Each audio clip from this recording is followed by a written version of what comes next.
The galaxy screamed. It was a sound that had no physical component, yet it shattered mountains and boiled oceans on 1,000 worlds. It was a psychic detonation, a spiritual apocalypse birthed from trillions upon trillions of souls expiring in a single orchestrated moment of exquisite agony and unsurpassed pleasure. This was the fall. It is not an event one reads about in a dusty data slate. It is not history. It is a scar carved across the very flesh of reality. It is a wound that does not heal, it festers, it weeps, and from that deluge of psychic filth, that cosmic afterbirth of a dead empire, something awoke. A new god, a terrible, beautiful, hungry god, Slaanesh, the Dark Prince, she who thirsts. The Eldar, a civilization that had ruled the stars for millions of years, a people who had defeated ancient gods and built worlds with thought alone, had in their ultimate arrogance committed suicide. They had sought sensation beyond limit knowledge, beyond wisdom and power, beyond control. They drank the stars and feasted on emotions, and in their ecstasy, they did not see the shadow they were casting within the Imperium. The warp, that parallel dimension of pure emotion and thought, had mirrored their decadence, growing fat and sentient on their excesses. And when the final crescendo came, that mirror did not just reflect. It birthed. The epicenter of their empire, 10,000 worlds collapsed into a psychic vortex. A new wound in the galaxy, a permanent gateway to hell. We call it the Eye of Terror. But for the Eldar, it is the grave of their people and the throne of their new god. Every Eldar born since that day is born with a piece of their soul already forfeit, forever hunted by the god their ancestors created. This is the shadow under which all life now exists. In the dark millenniums that followed in this galaxy of ruin and fear, what is the meaning of knowledge? For the crawling, desperate billions of the Imperium of man, knowledge is sin. It is the path to damnation lit by the fires of the ecclesiarchy. The Adeptus Ministorum preaches blind faith, for the universe is filled with horrors that only ignorance can withstand. To ask why is to challenge the divine plan of the God Emperor. The Adeptus Mechanicus, the supposed seekers of technology, do not seek to understand. They seek to appease. They chant litanies to ancient machines they cannot comprehend, terrified of the machine spirit perverting science into rigid, unthinking dogma. And then there are the Inquisitors, the secret masters of the Imperium.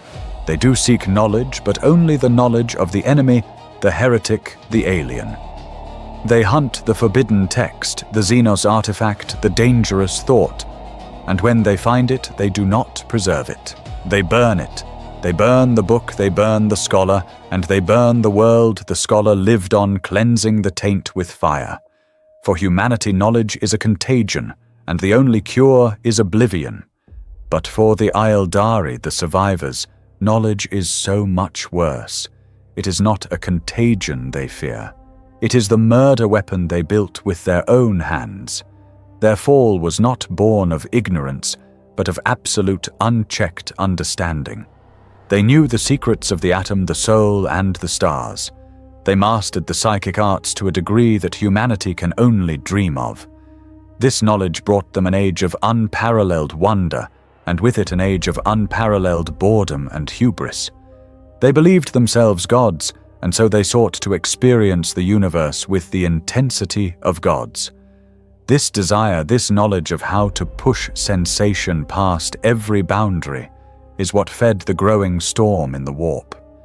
Their libraries were not vaults of heresy. They were testaments to their arrogance. And now they are gone, turned to dust or worse, existing as ghost realms within the Eye of Terror, where their knowledge is mocked by demons. And yet, one library survived. Not a building of marble and light, but an idea, a fortress of thought, a secret whispered in the hidden tunnels of the universe. The Black Library. Do not picture shelves of vellum and quiet halls of study. This is a lie. The Black Library is not a place of learning. It is a fortress. It is a tomb. It is a prison for truths so terrible they could unravel reality itself.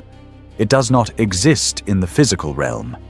It drifts a ghost citadel through the impossible non-Euclidean corridors of the webway. The webway itself is the Eldari's greatest surviving creation, a labyrinth of stable passages that tunnel between the stars, protected from the chaos of the warp. And deep within its most secret, most guarded, and ever-shifting tunnels lies the library. It has no fixed door, no map that leads to its gates. One cannot simply stumble upon it. One must be allowed entry or be cursed enough to find it. It is the domain of Kegarash, Pantheon, who survived the fall not through strength, but through cunning. He hid. He hid inside the webway, and the library is his fortress, his vault, and his greatest, most terrible jest. For what does this library contain? Not just the history of their downfall. It contains everything.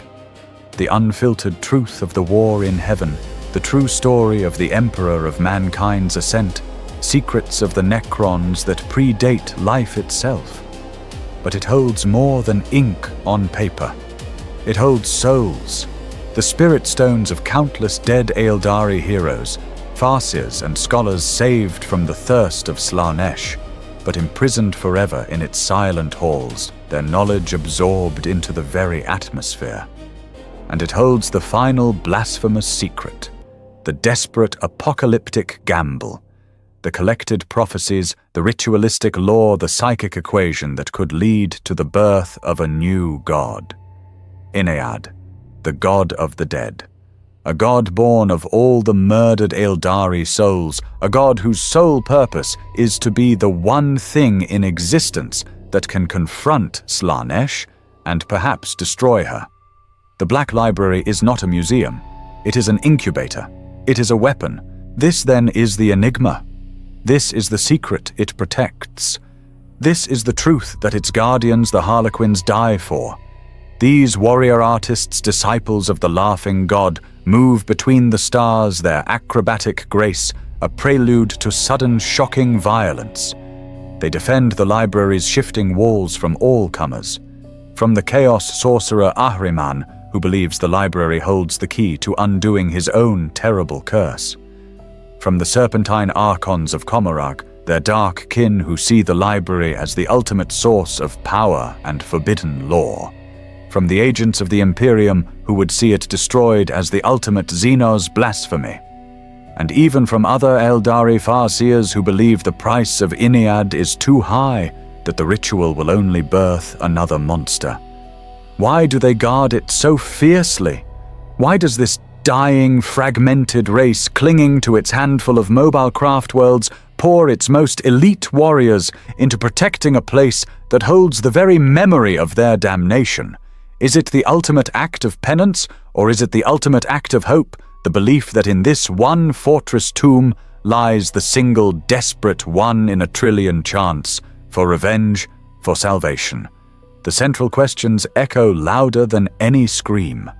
What is the true purpose of this spectral archive? And more importantly, in a universe where survival is a daily agony, what is the price for seeking the truth? For to knock on the door of the Black Library is to invite madness.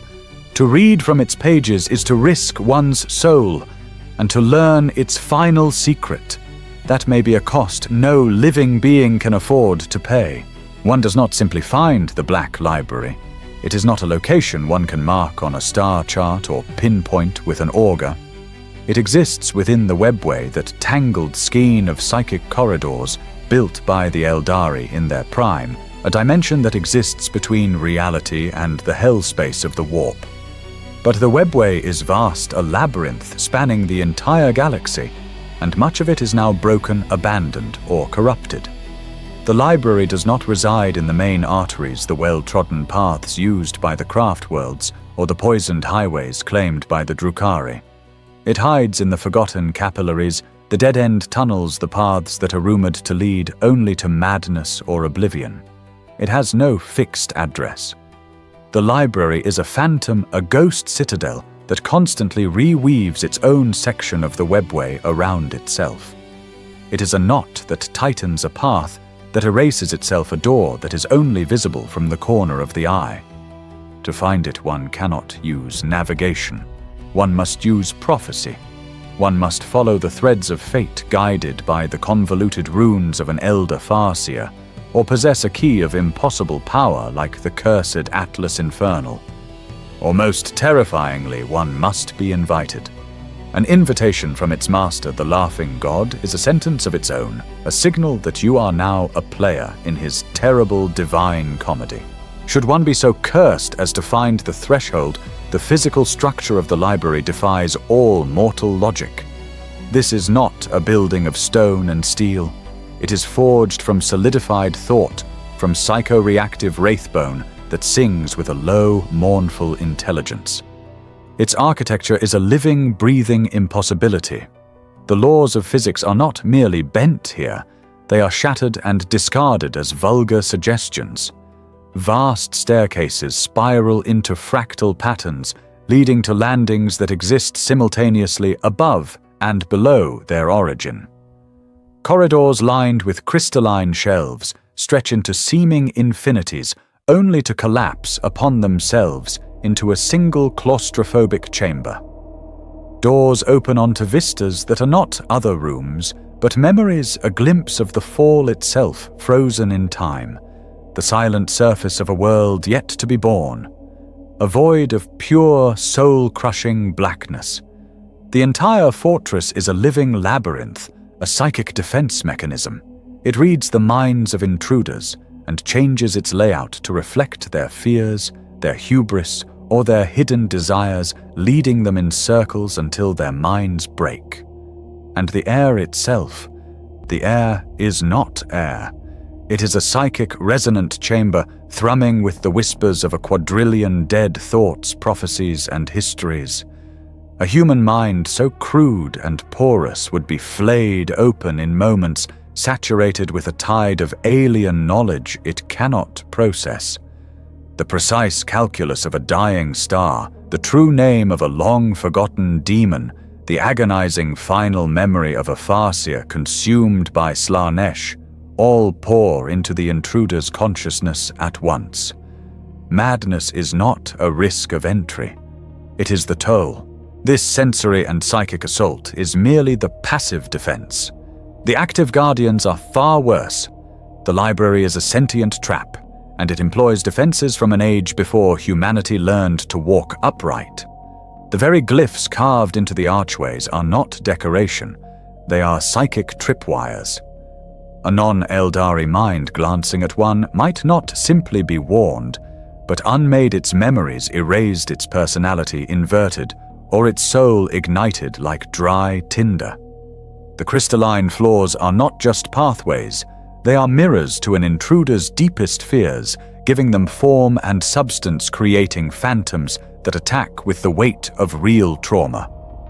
And then there are the sentinels. Patrolling the silent halls are not living guards, but ancient wraith constructs, towering wraith guards and blade-wielding wraith lords.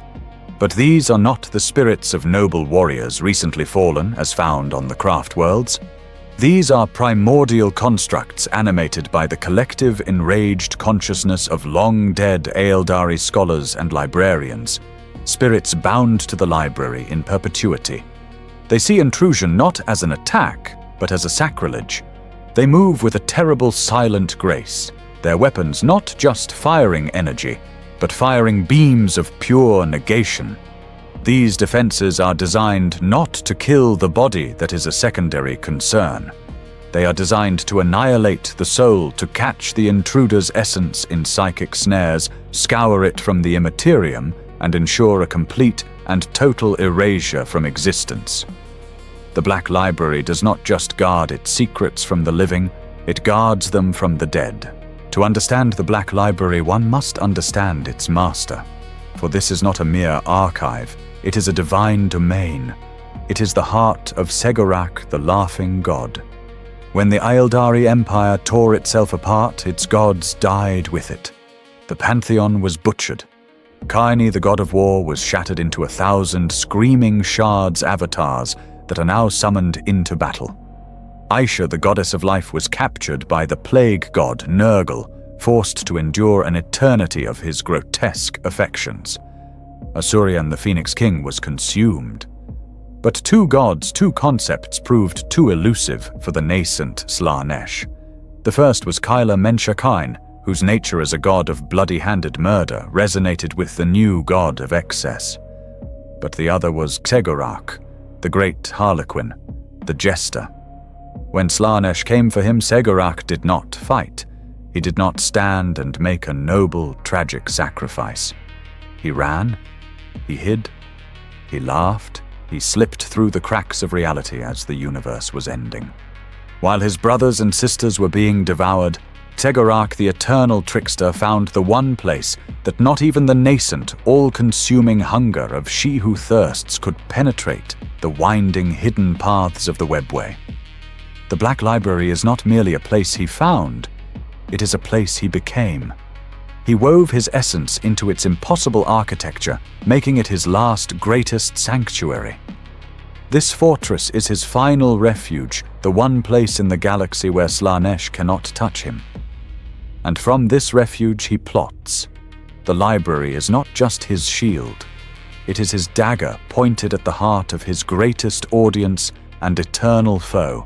This leads to the central, terrifying hypothesis: the entire library, its contents, its guardians, and its prophecies are all part of a single, impossibly complex performance. The great joke of Xegorak. But what is the punchline? Is he truly a benevolent, if eccentric, protector? Is he safeguarding the memory of his fallen people, meticulously preserving their culture and history out of a sense of tragic duty? Is he nurturing the new god Inead as a genuine hope for the Eldari's future, a way to finally end their cosmic torment? Or is the truth infinitely more cynical, infinitely more cruel? Perhaps the laughing god is simply an artist, and his people are his medium. Perhaps he sees the Eldari not as a race to be saved, but as the protagonists in his final divine tragedy. He is the ultimate dramatist, and he is steering all the players, the Eldari, the Imperium chaos itself, towards a final act of breathtaking, galaxy-spanning violence. He is not protecting the Eldari from their fate. He is directing it, ensuring their extinction is not a pathetic fade into oblivion, but a spectacular, bloody, and exquisitely ironic performance. In this interpretation, the library is not a sanctuary of hope, it is a script. And every visitor, every scholar, every Harlequin guardian is merely an unwitting actor. Regardless of his ultimate motive, one truth is absolute: nothing happens within the Black Library without the Laughing God's knowledge. He is the ultimate librarian, the Grand Master of the archives. He is the walls, he is the whispers.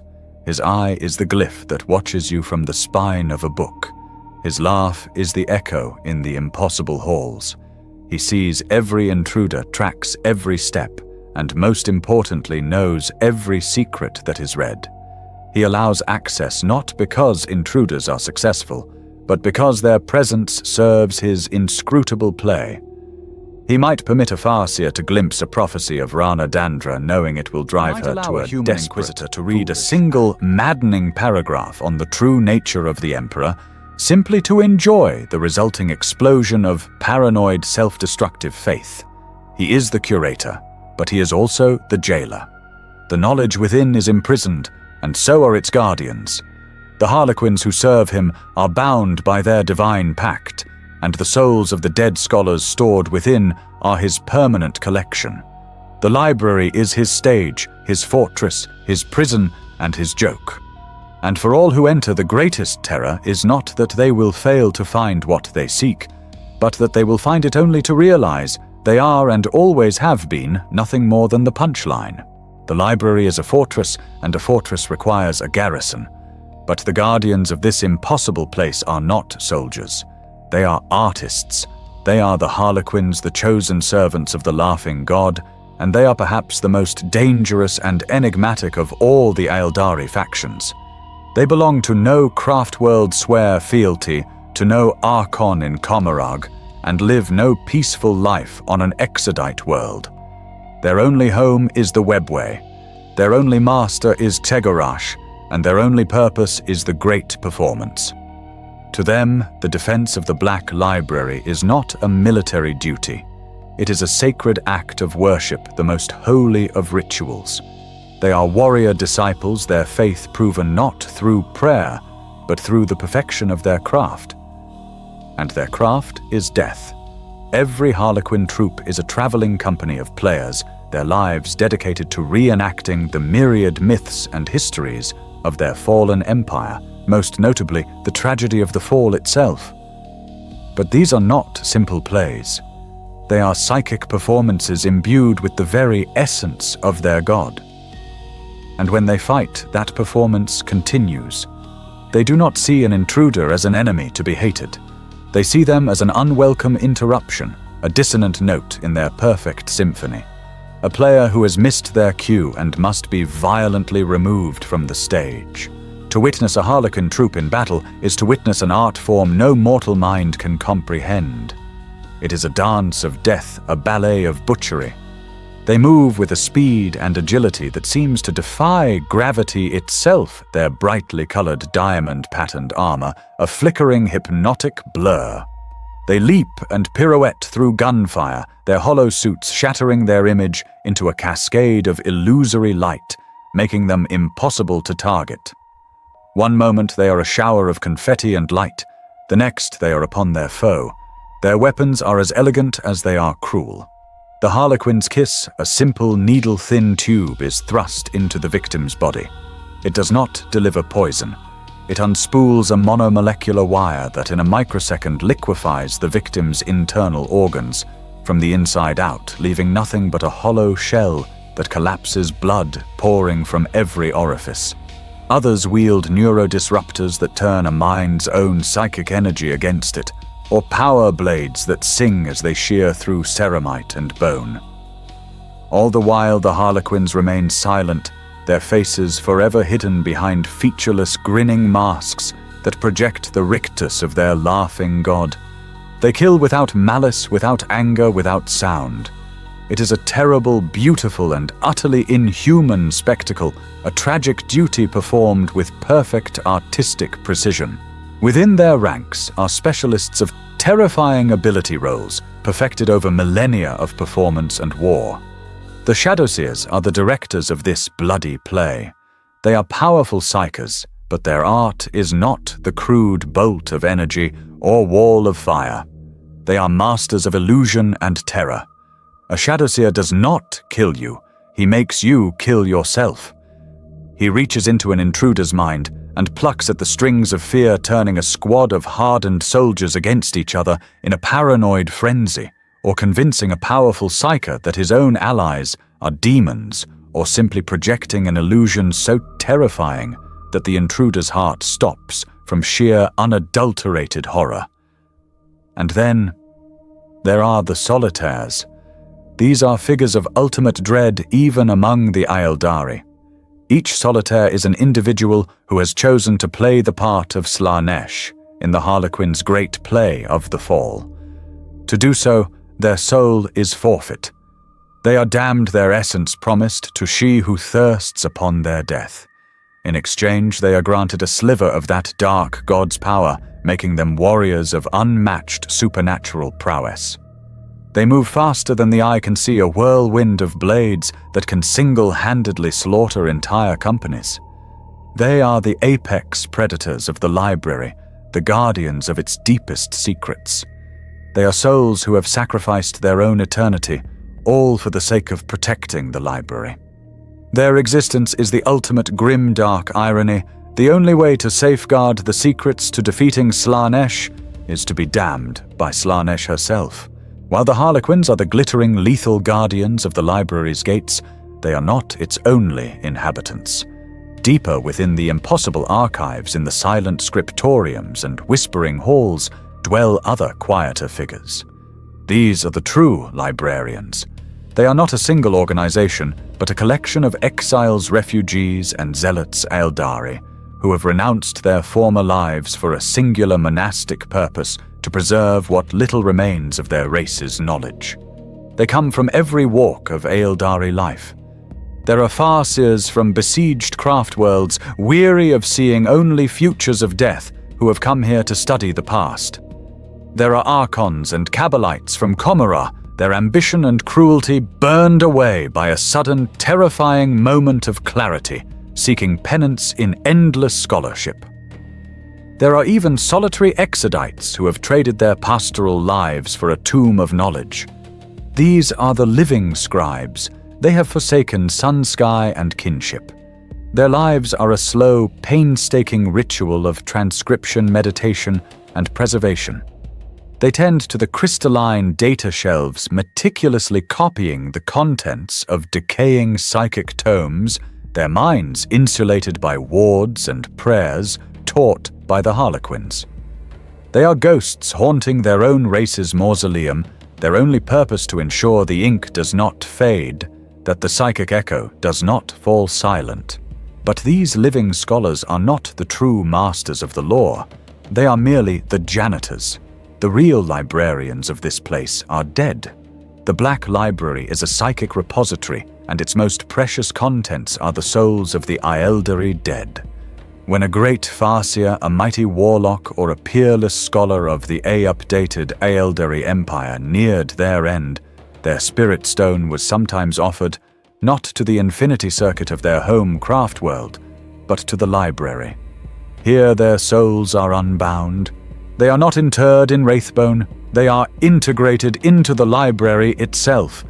Their consciousness, their memories, their wisdom, and their pain are woven into the very fabric of the fortress. They are the whispers in the air. They are the echoes of footsteps in an empty hall. They are the psychic resonance that thrums from the spines of the books. When a harlequin or a scholar walks the stacks, they are walking through a graveyard of intellects. These disembodied souls are the true catalogers, the true sentinels of thought. They scream silent warnings when a forbidden tome is touched by an unworthy hand. They whisper prophecies that guide the harlequins on their missions. They are the living memory of a dead people trapped in an eternal disembodied stewardship, safe from Slaanesh, but denied the peace of oblivion. This communion of souls living and dead defines the very act of reading within the library. One does not simply open a book and absorb data. The tomes here are not paper. They are psychic crystals, wraithbone tablets, or even captive memories bound in light. To read one is to initiate a psychic link, a direct interface with the knowledge contained within. And this is a terrible, invasive process. You are not just reading the author's words, you are communing with the author's soul. You experience their research not as text, but as their own memories. You feel the cold terror of a scout reporting the first contact with the Tyranids. You feel the agonizing hubris of the sorcerer who first catalogued the true name of a greater demon. You live their life, and you feel their death. This is the price of knowledge here. It is not passive. It is visceral, transformative, and utterly dangerous. An unprepared mind can be shattered, its personality overwritten by the stronger will of the author's spirit. A weak-willed reader might be consumed entirely, their own soul becoming just another echo in the book they sought to master. To learn from the Black Library is not to be enlightened. It is to be permanently, irrevocably scarred. The true power of the Black Library is not in its guardians, but in its contents. It is a vault of forbidden truths, a collection of histories that the victorious have spent millennia trying to erase. Here the lies of the Imperium and the self-deceptions of the Eldari are stripped bare, leaving only the cold, unpalatable facts of a galaxy built on slaughter. The deepest, most secure chambers contain the original unredacted chronicles of the war in heaven. This is not the mythologized fable of gods and monsters, but the clinical, horrifying record of the first true apocalypse. The texts describe the Necrontyr, a bitter race dying of radiation-scourged flesh, and their pact with the Citan star gods of terrible cold hunger. But the most damning secrets relate to the old ones. The library's records show them not as benevolent creators, but as desperate, arrogant masters of genetic warfare. The Eldari themselves, they were not the firstborn, the natural inheritors of the galaxy. They were created.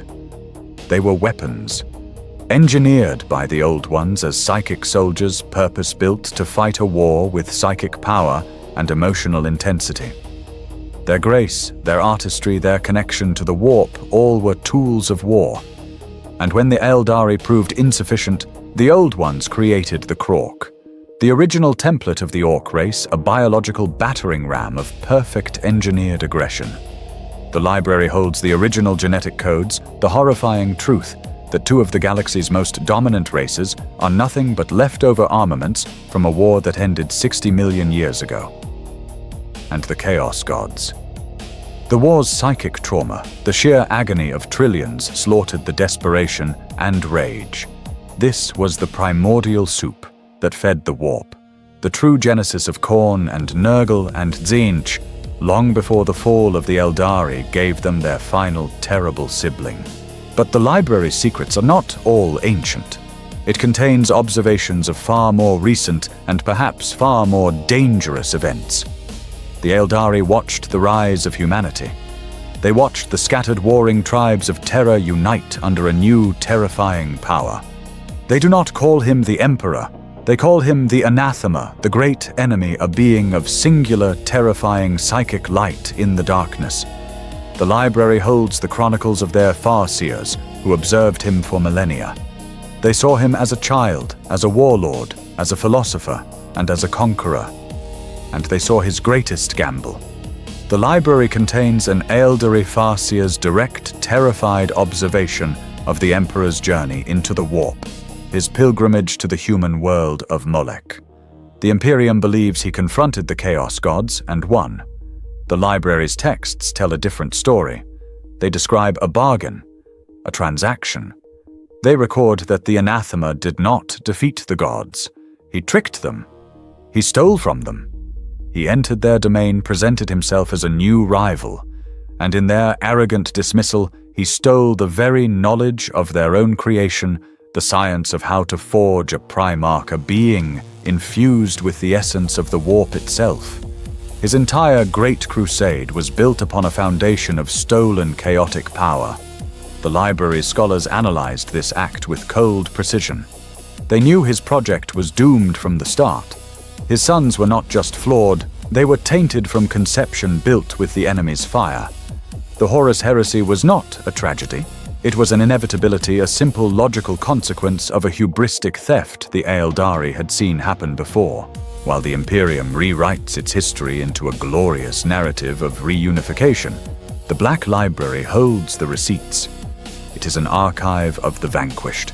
It contains the final psychic dirges of countless alien civilizations, powerful and ancient, that were systematically exterminated by the Emperor's Great Crusade. These are not footnotes in an imperial triumph. They are the primary texts. Here one can read the crystalline philosophies of the Gardinal, a race of sentient gas clouds annihilated by the Ultramarines for refusing compliance. One can find the intricate, light-based mathematical operas of the Krav, shattered by the Night Lords. It holds the final desperate transmission of the Diasporex, a fleet of human and alien coexistence hunted to extinction by the Iron Hands. The library's records portray the Great Crusade not as a shining beacon of progress, but as the single greatest campaign of calculated genocide the galaxy had witnessed since the War in Heaven. The Imperium did not liberate the stars. It sterilized them. It built its Imperium of man on a foundation of 1 million murdered cultures. The Black Library is not just a record of these crimes, it is an indictment. It is a memorial to the victims, a cold, silent testament to the true bloody cost of humanity's ascension. The library's grim utility extends far beyond the cataloging of historical genocide. It is a living arsenal. Among its most guarded and toxic sections is the one dedicated to the great enemy Chaos. This is not a collection born of curiosity or warp-forbid worship. It is a pragmatic, desperate necessity founded on the cold Eldari principle of Ath in Lakar, know thy foe. The Eldari, more than any other race, understand the true nature of the Immaterium. They know that chaos is not just an external force, but a mirror to the inner soul. They know that the demons, the gods, and the very concept of damnation are sentient manifestations of emotion and belief. To fight such an enemy with bolters and blades alone is laughably insufficient. One must fight it with knowledge. The library therefore serves as the ultimate demonic bestiary, a repository of lore so blasphemous that its very existence would condemn 1 billion souls in the Imperium. It contains analyses of demonic incursions, psychological profiles of the chaos gods themselves, and most potently the forbidden rituals of summoning binding and most crucially banishment. It is a weaponized understanding of hell itself. The most potent and terrible items in this collection are the grimoires of true names. These are not simple books. They are living prisons. They are tomes bound not in leather, but in the flayed, psychically branded skin of sorcerers who failed to control what they summoned. The pages are etched in inks of solidified shadow and blood, the script crawling and rearranging itself as if in constant agony. These books contain a terrible secret, the true name of a being from the warp. To know a demon's true name is not simply to identify it. It is to hold absolute power over its essence. It is the ultimate psychic password, the root command of its very existence. With the true name, a psyker of sufficient will can bind the demon, forcing it into servitude. They can compel it to reveal secrets of its master. Or most importantly for the Eldari, they can banish it so completely that its essence is shattered and scattered across the warp, an exile that can last for millennia. The library contains a registry of such names, a terrible list of some of the most powerful greater demons ever to plague the galaxy. Princes of Slaanesh, Lords of Change. Great unclean ones. Their ultimate vulnerabilities are locked away here, chained not just by physical locks, but by psychic wards that scream at the touch. This is the ultimate double-edged sword, the very definition of the library's grimdark nature. This knowledge is a weapon, perhaps the only weapon that can truly harm the unharmable. But it is also the most virulent poison. It is a lure of absolute power. The very act of reading a true name is an invitation to corruption. The knowledge does not sit passively in the mind, it fights back. The demon whispers through its own name, offering power, promising secrets, preying on the reader's pride, fear, and desire. A moment of weakness, a flicker of arrogance, and the reader's mind is no longer their own. The binder becomes the bound. This is why these tomes are the most heavily guarded. The Harlequins do not just protect this section from intruders, they protect it from everyone. They guard it from their craft-world cousins, the Farseers, who might be tempted to use this power to alter a dark prophecy, only to fall to Tzeentch. They guard it from their dark kin, the Drukhari, who would see these names as the ultimate tools of power and torture. The grimoires of true names are the perfect metaphor for the Black Library itself, a collection of hope so potent that it is indistinguishable from the purest damnation. A cure that is itself the most terry of history is the library's foundation. Then prophecy is its screaming, undefined by their relationship with the future. Their Farseers spend their long lives navigating the skeins of fate, attempting to guide their refugee civilization away from the myriad disasters that seek to consume it. And the Black Library is the nexus of all such prophecies. It is a vast, terrifying oracle, a machine for seeing the end. It does not contain a future. It contains all of them. Trillions of possibilities, paths, and timelines are stored within its psychic matrices, branching from every decision, every battle, every whispered word. But all these branching paths, these desperate attempts to find an escape, inevitably converge on a single, terrible point. A bottleneck in fate. They call it the Rana Dandra, the great and final battle, the Eldari apocalypse. This is the fated, unavoidable climax of their race's story, the moment when they will be forced to make their final stand, not just against one foe, but against their ultimate nemesis, chaos. The library is saturated with visions of this moment. It holds prophecies of craft worlds burning, of gods walking the material plane, and of the Eldari making their last hopeless charge against an infinite tide of demons. It is the end of their book written in blood, and the farseers and scholars who consult these prophecies do so not to avoid it. They know they cannot, but to merely understand the manner of their own execution. This is the central driving purpose of the library, its most desperate and secret project. It is not a passive archive. It is an engine designed to manipulate fate, to shape the how of the Rana Dandra. And the key to this manipulation is the secret of Inead. For millennia, the library has been collecting not just knowledge, but souls. The spirit stones of the dead, the dying whispers of farseers, the psychic residue of their race's agony, all have been gathered, curated and focused by the library's invisible mechanisms. The goal to shepherd the birth of a new god, Inead, the whispering god, the god of the dead. Inead is a conceptual bomb, a nascent psychic entity forming within the collective Eldari unconsciousness, a god made not of life and creation, but of death and finality. The Black Library is its cradle.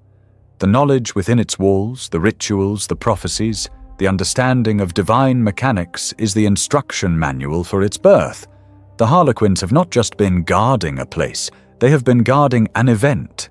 They have been the secret obstetricians to a god, using the library's knowledge to guide the agents who would become the Inari, to put the right players in the right places at the right time, all to ensure this divine birth is successful.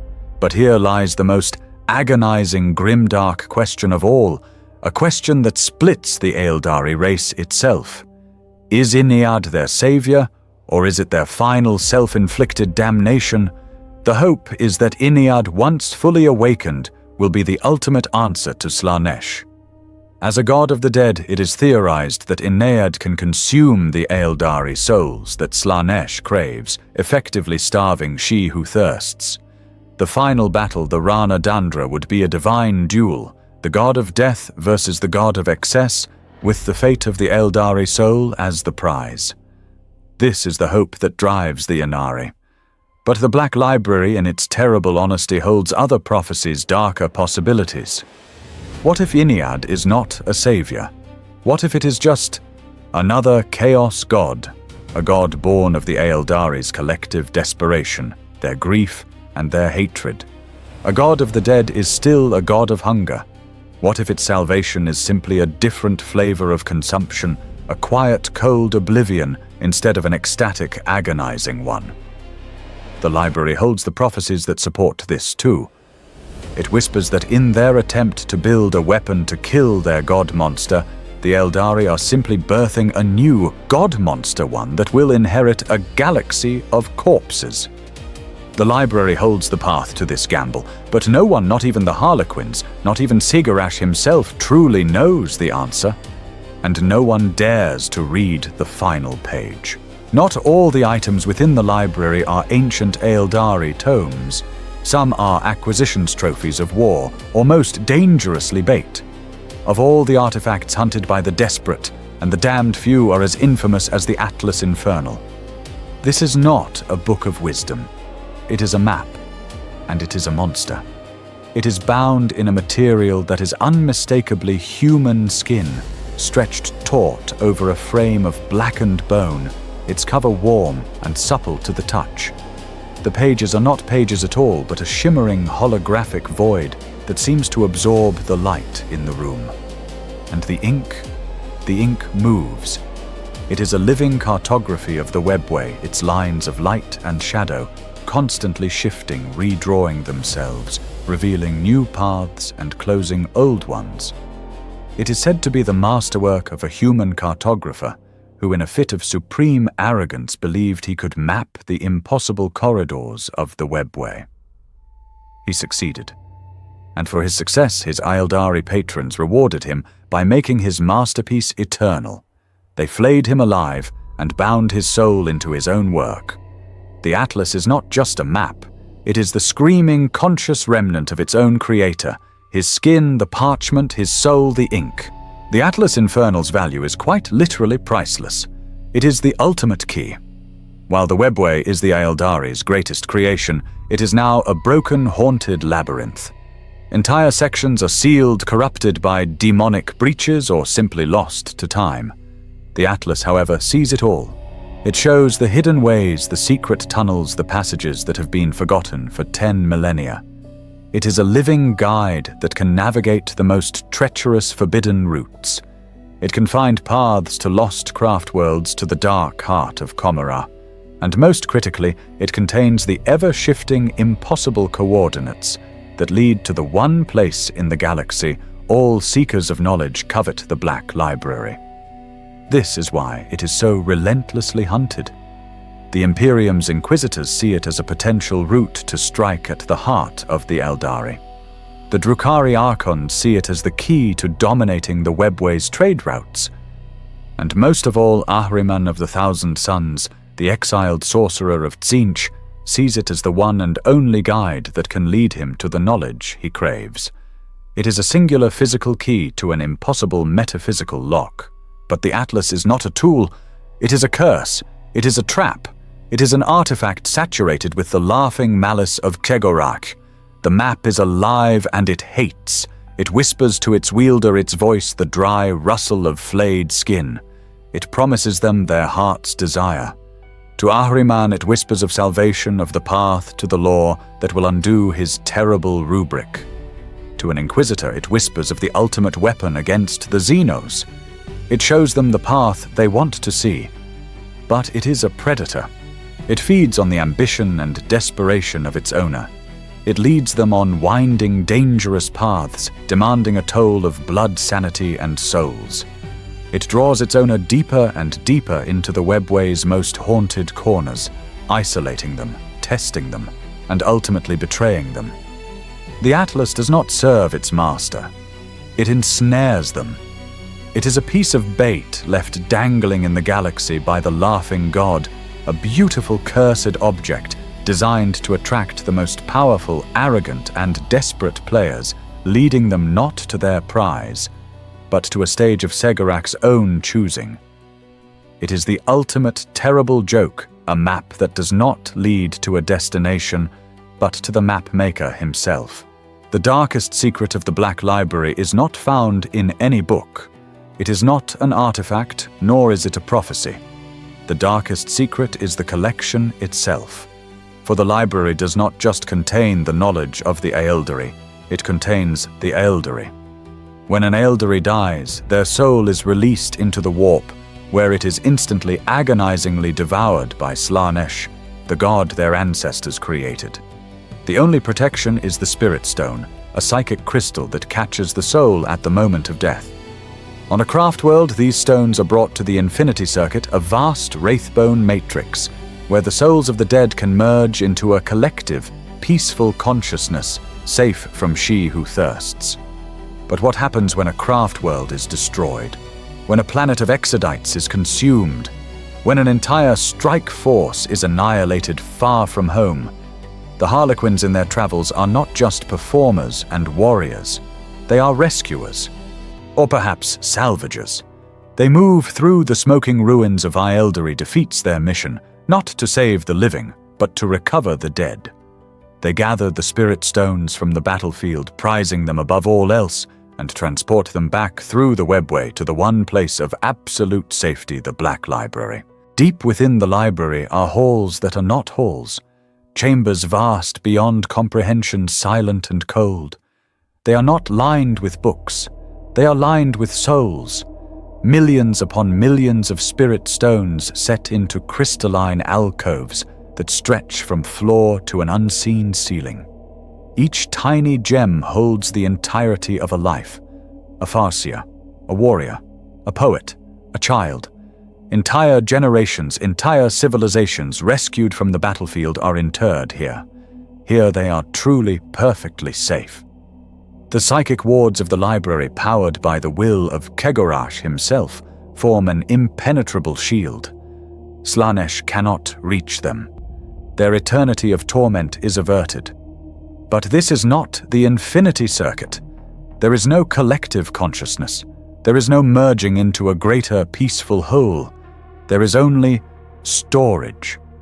The souls within these stones are preserved in a state of permanent conscious, silent stasis. They are not living in the library, they are archived by it. They are trapped in an eternal sensory-deprived silence, aware but unable to communicate, unable to move, unable to join their ancestors. They are exhibits in their own race's museum, forever safe and forever utterly alone. This is the true grimdark choice at the heart of the Eldari existence. It is the final cruel joke of their fate. What is the difference between salvation and damnation? When an Eldari dies, they face two options. The first is oblivion, to be consumed by Slanesh, to have their essence violated, tortured, and annihilated in an eternity of exquisite agony. The second is to be saved by the Black Library, to be rescued, cherished, and protected, by being placed in a solitary, lightless, soundless prison for the rest of time. It is a choice between a hot, screaming hell and a cold, silent one. The library is not a place of life. It is a mausoleum, a hermetically sealed tomb. The Harlequins in their mercy are not saving their kin. They are curating them. This is the hope the library offers, not resurrection, not peace, not a continuation of existence, but a sterile, eternal preservation in a dusty, forgotten gallery. It is the ultimate act of desperate, merciless kindness. The library is not merely a memorial to the dead or a prison for demons. It is a functional, pragmatic arsenal of strategic intelligence. It is the collected military science of a race that waged war on a galactic scale 60 million years before humanity discovered fire. Contained within its psychocrystalline matrices is the most valuable weapon of all the precise, exploitable weaknesses of every other major race in the galaxy.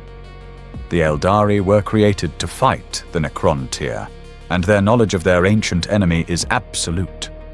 While the Imperium struggles futilely against the Necron's self-repairing necrodermis and resurrection protocols, the library holds the original analyses from the War in Heaven. It contains the precise resonant frequencies that can destabilize necrodermis, turning it from a living metal shield into a cancerous, self-devouring plague. It holds the master command protocols for the entire Necron hierarchy, the hidden back doors built into their engrammatic consciousness by the Citan.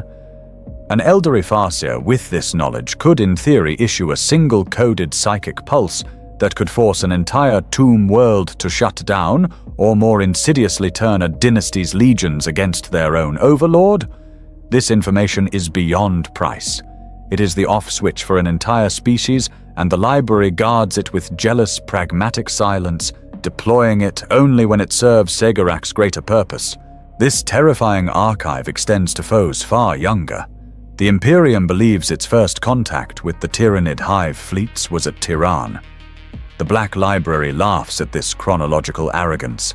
It contains records from forgotten Eldari listening posts, psychic echoes of first contact that predate the Imperium by thousands, perhaps tens of thousands of years. The library's scholars have been studying the Great Devourer since it was just a faint, hungry shadow in the intergalactic void. Their records are not the panicked biological autopsies of the Adeptus Mechanicus. They are deeper. They are psychic analyses of the hive mind itself. The library contains chilling, competing hypotheses on its true origin. Is it the creation of some long-dead extragalactic superintelligence, a biological weapon gone rogue? Is it a natural emergent consciousness, the galactic equivalent of a slime mold, simply acting on a base impulse to consume? Or the most terrifying theory, is it the refugee of another galaxy fleeing from a predator even more terrible than itself? The library holds the psychic signatures of individual hive fleets, analyses of their personalities, their strategic preferences, and crucially their potential psychic vulnerabilities. It speculates on the existence of a central primary consciousness, a queen or overmind, and provides theoretical coordinates in the cold void where it might be found, and the psychic weapons one would need to strike at it. But the library's most terrible military secrets are not those of its enemies, but of its own creators, the Old Ones. It is not just a history of their wars, it is their armory. The Old Ones were masters of technology so advanced it was indistinguishable from divine power, and they waged war on a scale that shattered reality. The library holds the blueprints, the schematics, the theoretical physics. Here are the plans for weapons of biological and psychic terror that were by all rights meant to be forgotten. There are the formulae for targeted genetic plagues, retroviruses that could rewrite an entire species' DNA in a single generation, turning them into mindless slaves or dissolving them into component proteins. There are the schematics for reality weavers' engines that could manipulate the very fabric of space-time, pinching off a star system and casting it into the warp or accelerating its timeline until its sun went nova. These are not weapons of conquest. They are weapons of erasure. This is the ultimate poisoned chalice in the library's collection. The Eldari possess the knowledge to potentially win their final war, to annihilate their enemies. But they dare not use it. They of all races know the price of such hubris. They know that to unleash such power, to warp reality on such a scale, would not save them. It would only create a new psychic detonation. It would birth a new god. It would cause another fall. This leads to the final, most blasphemous and most purely Grimdark hypothesis. It is a theory whispered only in the most secret corners, a thought that even the Harlequins dare not entertain, for it would invalidate their entire existence. What if the library is a lie? What if its central promise, salvation, is the most exquisite, cruel, and complex joke of all? Consider the nature of Kegarash. He is the trickster. He is the god of irony. He survived the fall not by fighting, but by laughing. And what is more ironic than hope? Hope is the most potent, most agonizing poison in a hopeless galaxy. What if the prophecies of Iniad, the meticulous plans for its birth, the very idea that the Eldari can be saved, are all a fabrication, a brilliant multi-millennia performance piece orchestrated by the laughing god himself? A lie, a beautiful, complex, and utterly false beacon designed to give his dying people the one thing that will make their extinction all the more tragic, the illusion of a chance. If salvation is the lie, then what is the truth? What is the real purpose of the Black Library? It is not an incubator for a new god. It is a lure. It is the most valuable, tempting, and irresistible piece of bait in the entire galaxy. Look at whom it attracts, Ahriman, the greatest sorcerer of Tzeentch, obsessed with its knowledge. Vashtor the Arcaphane, the new demigod of twisted invention, desperate for its technological secrets. The most powerful inquisitors of the Imperium, drawn by the scent of ultimate Xenos heresy. The most ambitious archons of Comora, craving its power. The agents of every chaos god. The library is a psychic lighthouse, broadcasting a signal of ultimate power and forbidden knowledge to every major power player in the galaxy, every individual arrogant enough to believe they are the ones who can claim it. It is not a fortress designed to keep people out. It is a trap designed to draw the strongest in. This, then, is the theoretical punchline. This is the great joke. Tsagorak is not trying to save the Eldari. He is using their death as the climax of his play. His goal is not to prevent the Rana Dandra, but to host it. He is gathering all his foes, all the greatest champions of chaos, all the most arrogant agents of the Imperium, all the warring factions of his own people, and luring them into one single controllable location, his own domain within the webway. And when the stage is set, when all the actors have taken their places, when the galaxy's most powerful beings are gathered in the halls of his library, fighting over a mythical prize, Tsagorak will deliver his final monologue. He will trigger the failsafe. He will detonate the Black Library, collapsing its pocket of the webway into a psychic singularity.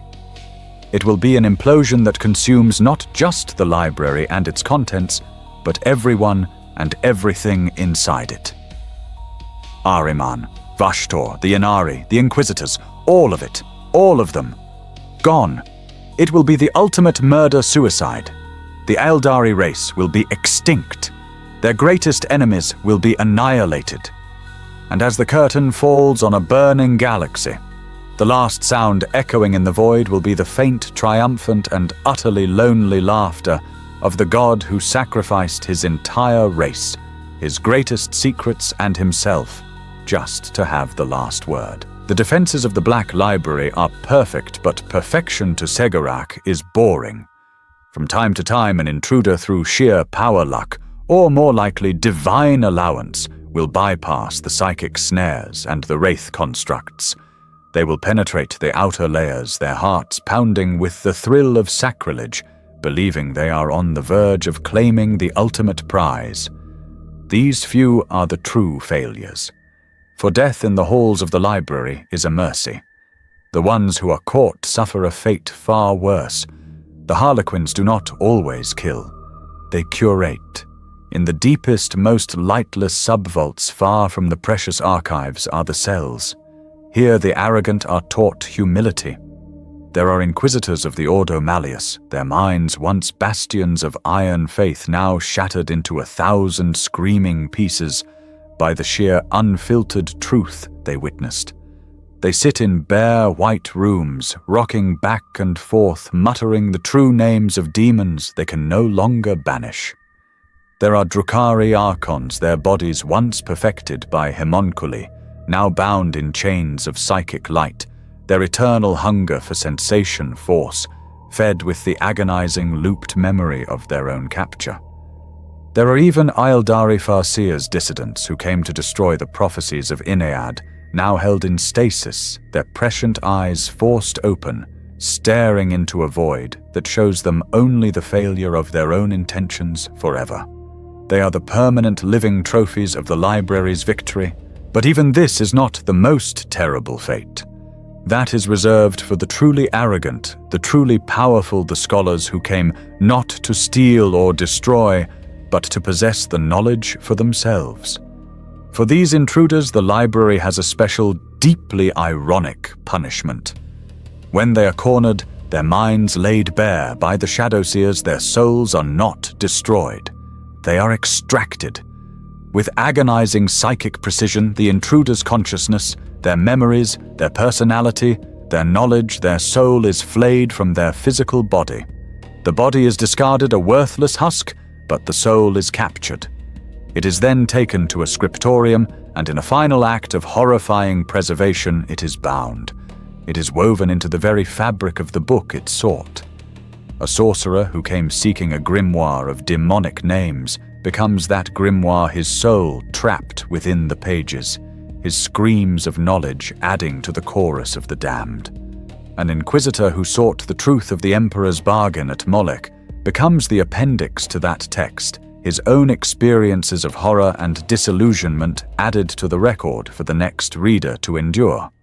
They become part of the collection. They achieve their goal of immortality and ultimate knowledge, but as a prisoner, an object, a thing to be read.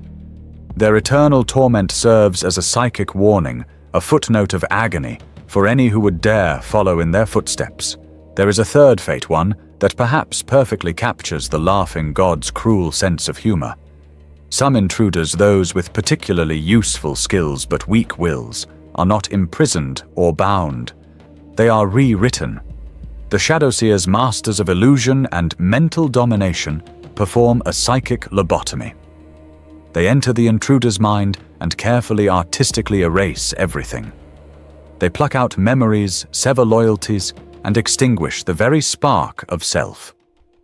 What is left is a beautiful hollow shell, a puppet of flesh and blood.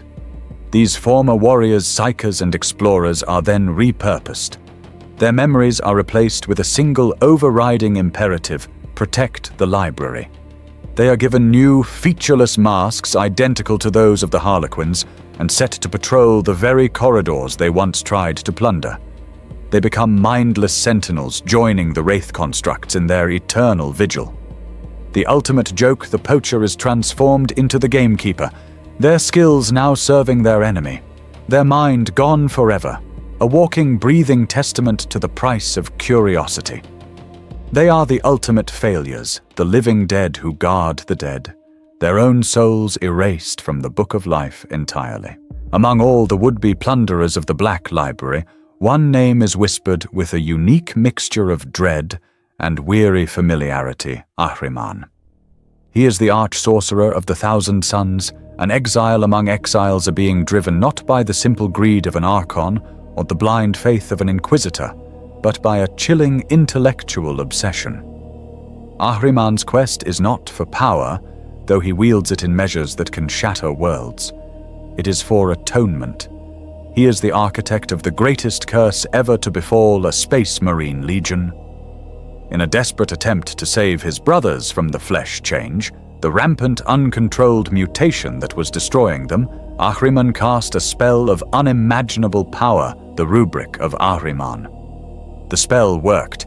It halted the mutation forever. But the cost was unspeakable. Every legionary not blessed or cursed with psychic might was instantly incinerated, their physical bodies reduced to fine spectral dust, their souls permanently fused to the inside of their power armor. They became the Rubric Marines, automata, golems of ceramite, animated by a whisper of a soul, their only sound, the grinding of servos, and the ghostly, ceaseless murmuring of the dust within.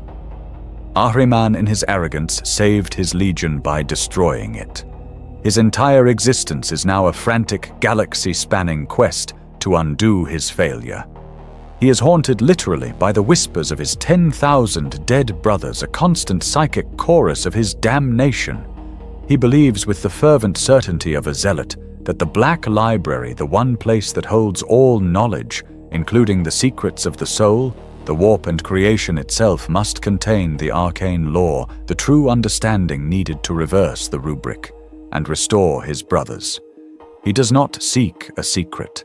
He seeks salvation, and he will burn the galaxy to get it. This obsession has driven him to attack the library time and time again, but one assault stands above all others in its sheer focused audacity. It was the culmination of 1,000 years of planning. Having acquired the living, screaming map known as the Atlas Infernal, Ahriman was finally able to do what no other had: navigate the unnavigable. He did not just find a hidden door, he made one. Ahriman, at the head of his warband, the Scarab occult terminators at his back, and legions of Tzeentchian demons materializing from pure thought, tore a rift in the very fabric of the webway. He breached the library's outer defenses in a cataclysm of psychic fire. The battle that followed was not a war of bolters and blades, it was a war of realities. Ahriman, a master sorcerer whose will can rewrite physical law, clashed with the masters of illusion. As his rubricae advanced their inferno bolters, firing soul-devouring rounds, the Shadowseers turned their own senses against them. The Terminators saw their brothers as horrific, mutated demons and began firing on each other. The very corridors twisted the gravity, reversing the air itself, turning to glass shards. But Ahriman was a match for them. He unraveled their illusions with pure, raw power.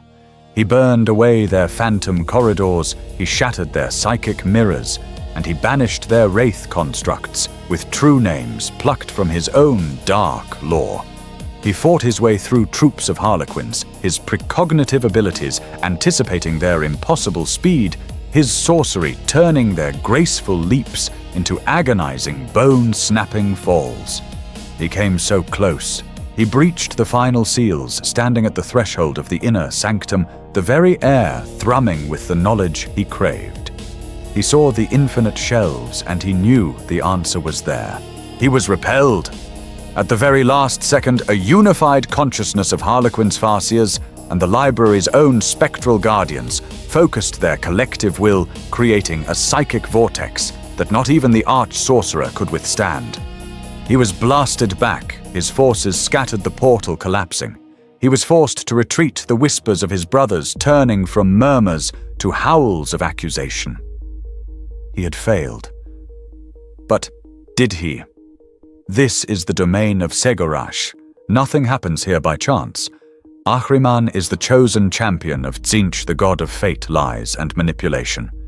Is it truly possible that he almost succeeded against another god of cunning, only to be stopped by simple force? Or was this failure part of the script? This is the unsettling question. Is Ahriman in his epic, tragic quest anything more than an unwitting pawn in a divine game he doesn't even know he's playing? Perhaps Tegarak allowed him to get that close, to test his own defenses to see how the champion of his rival god would perform. Perhaps Ahriman is a useful, predictable bloodhound. His relentless public quest for the library distracts other, more subtle enemies. Perhaps the laughing god lets him escape time and time again because his desperate, chaotic energy is a useful tool, a weapon to be pointed at other targets, a vital actor who must be kept in play until the final act. Ahriman believes he is the master of his own fate, the relentless seeker of truth.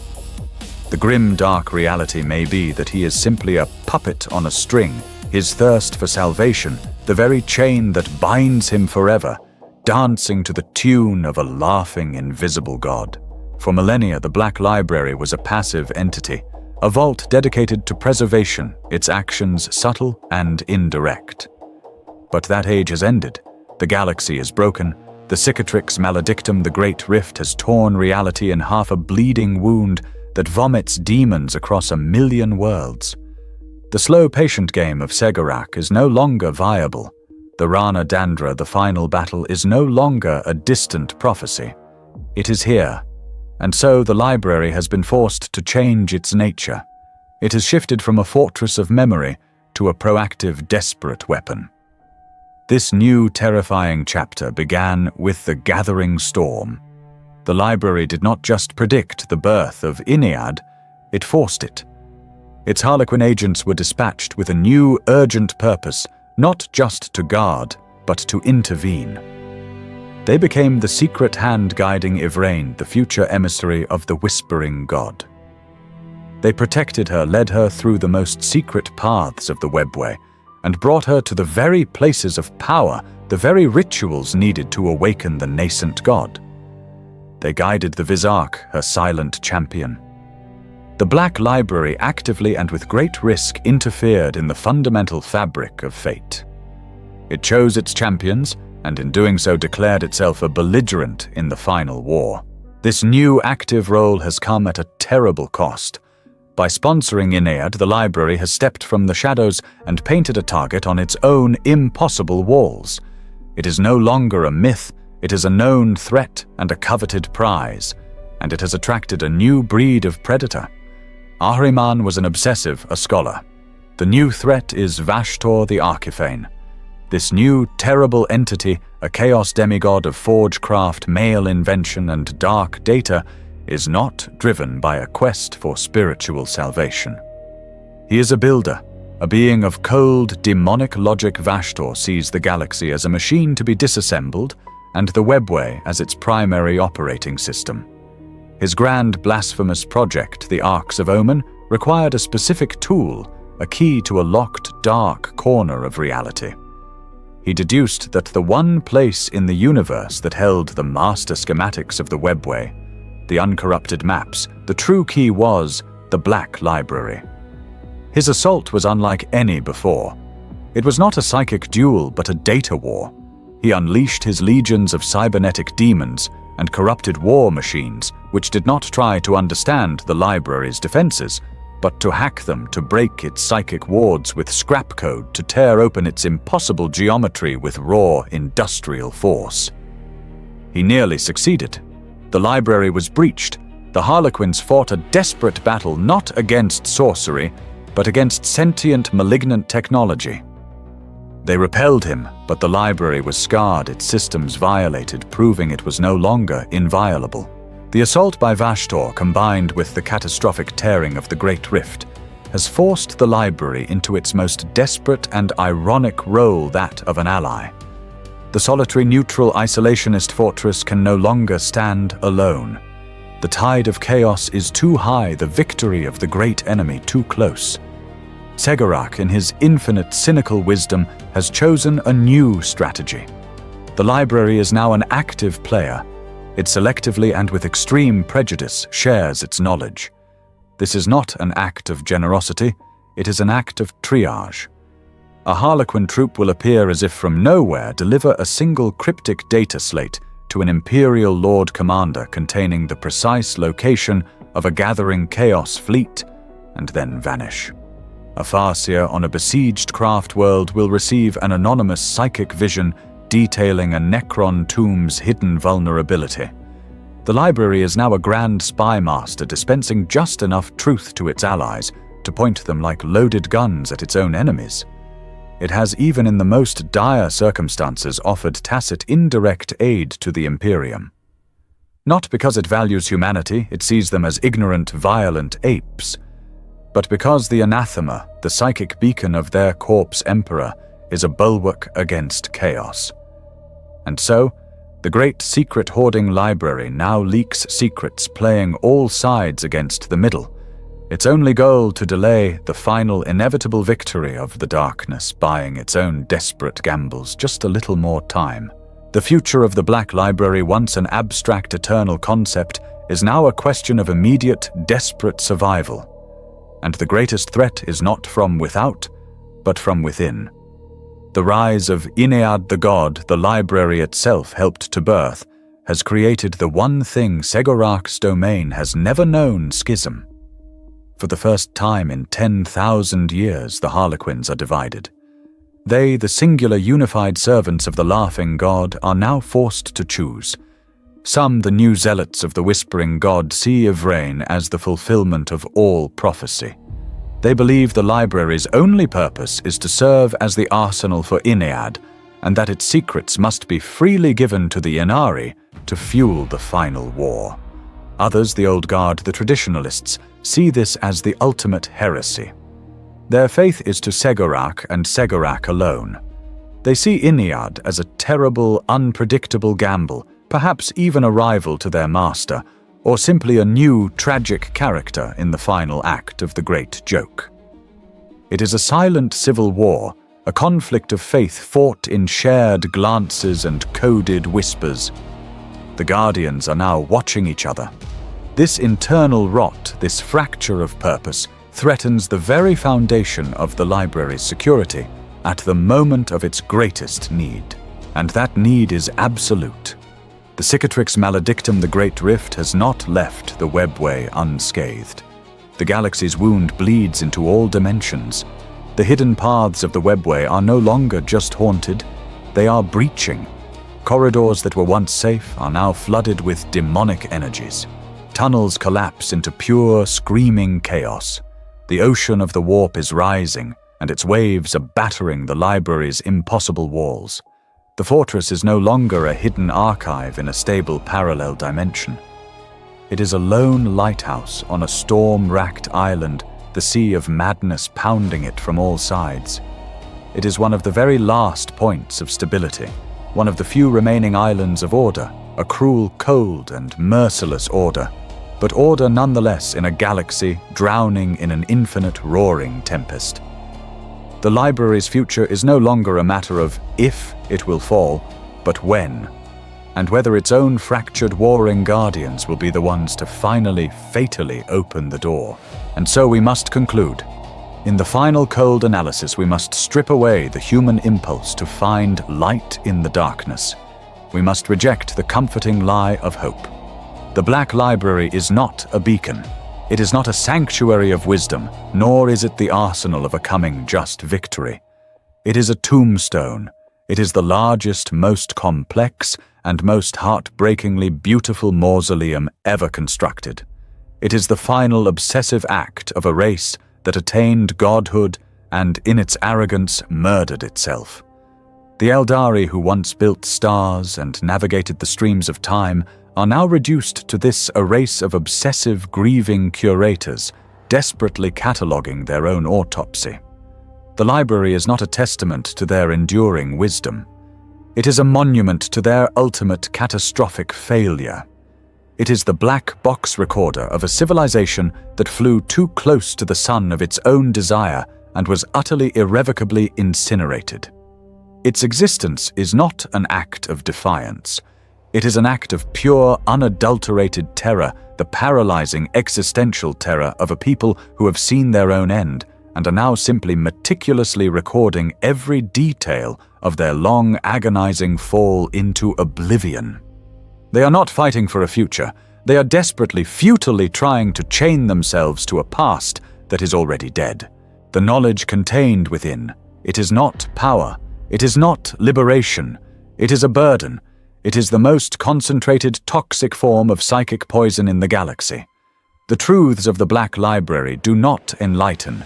They imprison. To learn from its shelves is to chain your own soul to the corpse of the past.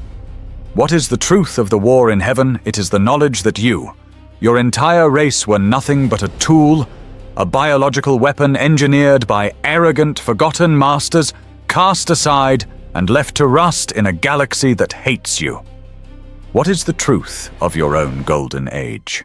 It is a psychic wound, a constant vivid memory of a paradise you personally destroyed, a reminder of a joy so complete that your current existence of scraping, fearful survival is by comparison an unending conscious torment. And the knowledge of the future, the prophecies of the Rana Dandra, that is the cruelest joke of all. The Imperium lives in the bliss of ignorance, clinging to its false faith. The Eldari in the Black Library have no such comfort. They have seen the script. They know how the play ends. They have seen the myriad paths of fate, the trillions of choices, and have watched in cold, analytical horror as every single one of them converges on the same bloody, inescapable point. Their prophecies are not a map to salvation. They are a detailed, comprehensive, and utterly fatalistic proof that there is no salvation. It is the ultimate death of will, the knowledge that every sacrifice, every heroic charge, every desperate plan is just another pre-written line in a tragedy that has already reached its conclusion. And what of the knowledge of chaos? The grimoires of true names, the Imperium, in its superstitious barbarism, is accidentally correct. This knowledge is heresy. It is a plague. To know the true name of a demon is not to command it. It is to open a direct, personal line of communication to invite that entity into the deepest, softest parts of your mind. The library is not a prison for these truths. It is a level 4 quarantine zone for spiritual contagions, and every librarian is a researcher who has deliberately infected themselves with the virus. The knowledge does not arm them. It corrupts them. It whispers, it seduces, it bargains. It turns the wielder's pride into a weapon against them. The secrets of chaos are not a sword. They are a sickness, and the Black Library is the most diseased, infected, and pestilent hospital in the universe, its patients confusing their symptoms for power. Let us end then with the image that defines this place. Picture a single harlequin unmoving in an impossible, spiraling hall. The corridor is endless, its crystalline shelves stretching into a fractal infinity. The harlequin is not dancing. They are not fighting. They are standing. The mask, as always, is a blank, grinning rictus, a permanent mocking smile. The silence here is a lie. The air is thick, choked with the whispers of a quadrillion dead souls, the archived spirits in their crystal prisons, the bound authors screaming from their pages, the psychic echoes of every tragedy, every murder, every genocide ever recorded. This harlequin, this guardian, is not a scholar filled with the joy of learning. They are not a warrior filled with the pride of duty. They are a jailer. They are the solitary, eternal warden of the galaxy's most dangerous asylum. They are not protecting this knowledge for the future. The Eldari have no future. They are protecting the tattered remnants of the present from the toxic reality-ending power of this knowledge. They are the lock. They are the chain. Their entire existence is a joyless, monotonous, eternal vigil spent ensuring that these ultimate prisoners, these truths, these souls, these weapons never ever escape. This then is the final greatest secret of the Black Library. It is the one truth that is not written in any book, nor held in any spirit stone. The secret is that there is no hope, there is no plan for victory, there is no path to salvation. The Eldari are a dead race walking. The universe is a tragedy. And the Black Library is not a fortress, it is a theater. Its contents are not an archive, they are a script. And every seeker, every desperate farseer, every damned inquisitor, every obsessed sorcerer like Ahriman, every newborn god like Inead, they are not players. They are puppets. They are the lead actors in the final divine play of the one god who survived Segorach. The great joke is not a single punchline. The great joke is existence itself. It is the cosmic dramatic irony that all these powerful, self-important beings believe their struggles matter, that their will is their own. They are all simply performing their parts in a grand, spectacular, and exquisitely constructed tragedy, a performance designed for an audience of one. The library's purpose is not to save the Eldari. Its purpose is to ensure that they die perfectly. And when the final curtain falls, when the last life is extinguished and the last secret is burned, the only sound that will remain will be the faint, appreciative, solitary echo of a single laugh. The sound of a god who has lost everything and has found it in the end to be a masterpiece.